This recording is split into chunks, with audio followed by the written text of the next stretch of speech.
Hello once again, witchy people. I'm back to waffle on about the observances, festivals and rituals between Christianity and paganism. So I've talked about Easter, Lent, Ash Wednesday, Candlemas and probably more. So I'm going to carry on with something called Lady Day.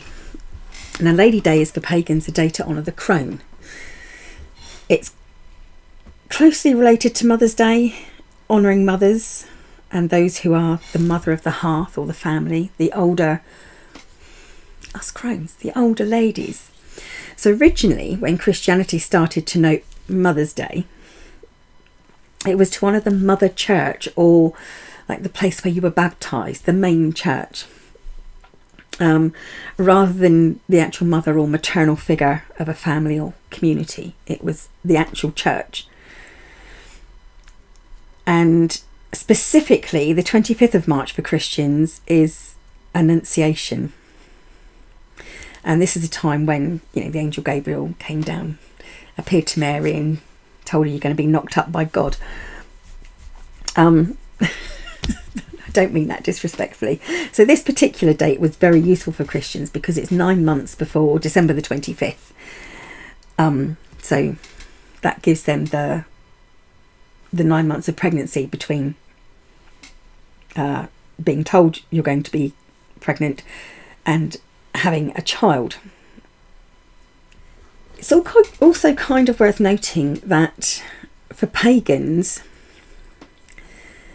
it was a time back in history in England, in feudal England. The 25th of March was the time when the farmers would renew their 1-year contracts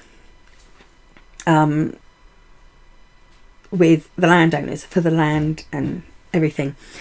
It all kind of changed when we changed from the Gregorian to the Julian calendar, because that really mucked up the dates. But yeah, that's kind of just another observance. For some of us, this kind of Lady Day came from the changing.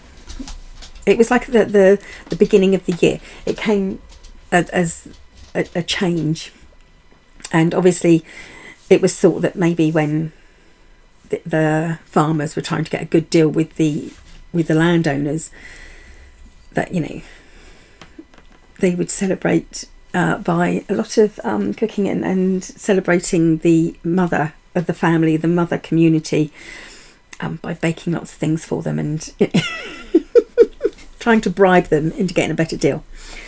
So there's that.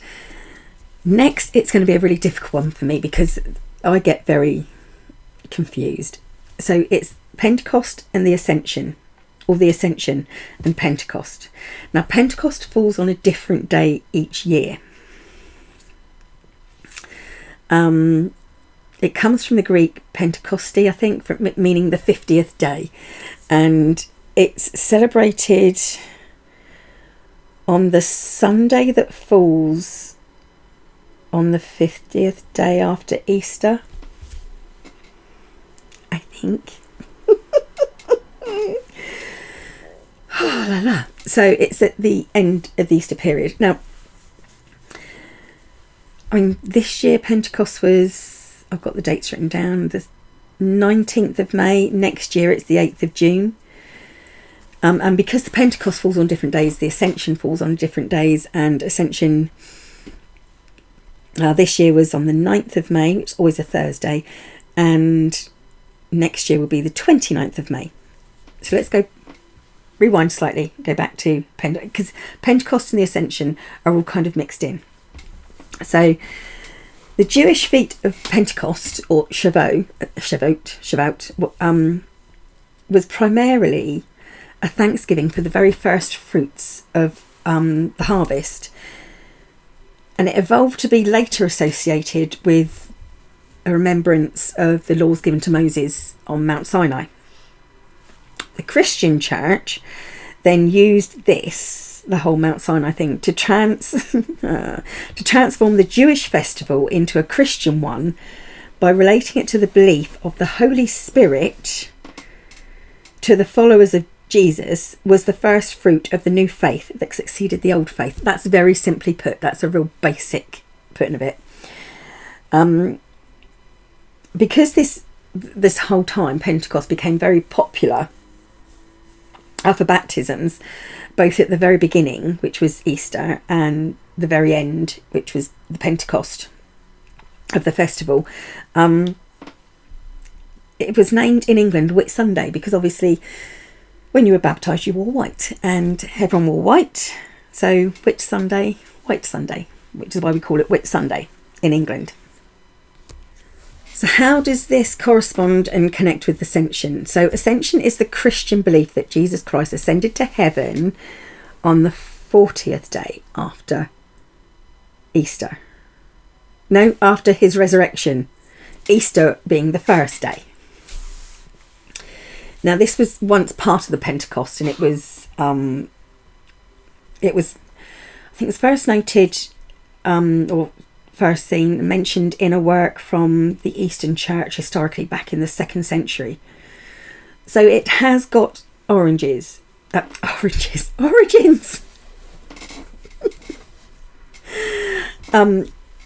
directly to the church, but it's evolved a lot, and over many centuries it has evolved an awful lot.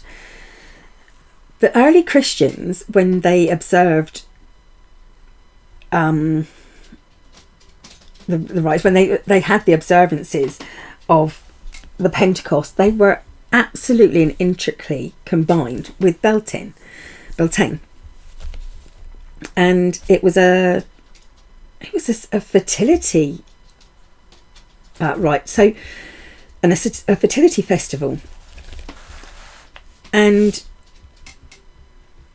so that was at the beginning, sort of like the Christians that they were celebrating Beltane, and when the church began to gain more power over the land, the early Christians, not wanting to give up Beltane, or knowing that Beltane was what they knew, and what they were used to, kind of infiltrated Beltane with the Pentecost, until the Pentecost then became a separate thing. So it kind of has its origins in pagan roots, but not completely, because it was celebrated at the same time but for different reasons, and it was kind of assimilated into the culture through Beltane. That's the closest thing I can kind of get to. It's very, like I said, put very, very simply. So it's not, Pentecost and the Ascension isn't necessarily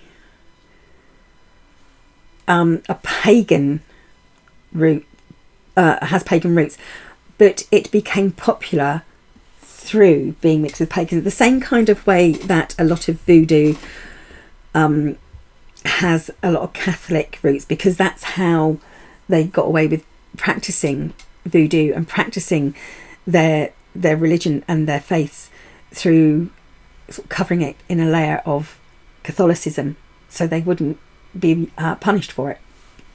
So it's kind of like that. It's like, yes, we do Beltane and we do all these rituals and observances, and now we're going to include Pentecost with that, Ascension and Pentecost, and kind of mix it in so that it becomes acceptable. And then they kind of separated it. Has it got roots? Yes, kind of, but the way they celebrate isn't necessarily with pagan roots.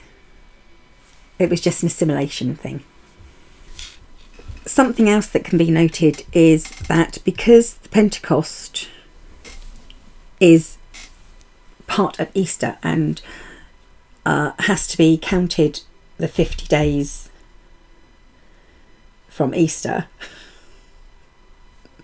so I get confused, and Easter is obviously a pagan festival, it kind of is pagan in that way, and also It was a celebration. Easter to the Pentecost was a celebration of the goddess Flora, which kind of makes that obviously pagan, but not necessarily pagan. Like I said, it is kind of pagan, but it isn't kind of pagan. So it started off pagan, but then they put their own spin on it to make sure that it was completely not pagan. That's as much as I'm going to say, or else I'm going to go and get confused. Next in line, it's a very easy one. It's Lammas. Like I said, I'm going to break this down to absolute fundamental basics. So Lammas is as a Christian holiday. It's celebrated usually in English-speaking countries on August the 1st. And its name comes from Chlaf Mas, which is two ancient English words meaning loaf and mass, which is why it's sometimes called loaf mass, and it's been sort of congealed down to Lammas. In early Christianity, the church would bless the first loaves of bread during mass, loaf mass. The first loaves of the season, so the first loaves of bread being made from the first harvest, the first wheat harvest of the year. So historically, pagans during Lammas would get together as a community to offer the first loaves to their deities, for the blessings of their deities, and for gratitude of the first harvest. It was a token of gratitude for having that harvest. The day also coincides with a religious Christian day of the release of St. Peter from prison. But that's not celebrated as such. It is purely celebrated as Lammas, English, Christian and pagan. Obviously some pagans call it Lunasa. I prefer to call it Lunasa simply because it then steps it away from any Christian connection. And like I said, I don't mean that disrespectfully. So is Lammas a pagan festival? Absolutely.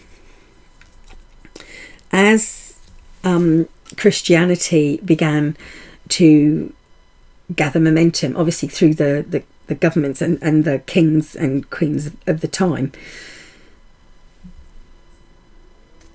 it simply replaced paganism. Christianity simply did exactly the same observances, festivals and rites, and just associated them with Christianity rather than with paganism. So Lammas has no roots connected to the life of Christ in any way. It is simply a festival that has been taken over by Christianity over time. But it is a pagan festival through and through. I have no doubts to say that. Also, this is just my opinion, of course. Through and through, Lammas Lunasa, pagan festival, just kind of like adopted by the Christian church to fit in with the locals. And that's it. I think that's quite enough for part 2. There is a part 3. Well, there will be. There's quite a lot more to get through. So, hold on to your hats. Part 3 will be coming hopefully very soon. But that's it for part 2. Thank you very much for watching, witchy people. Bye for now.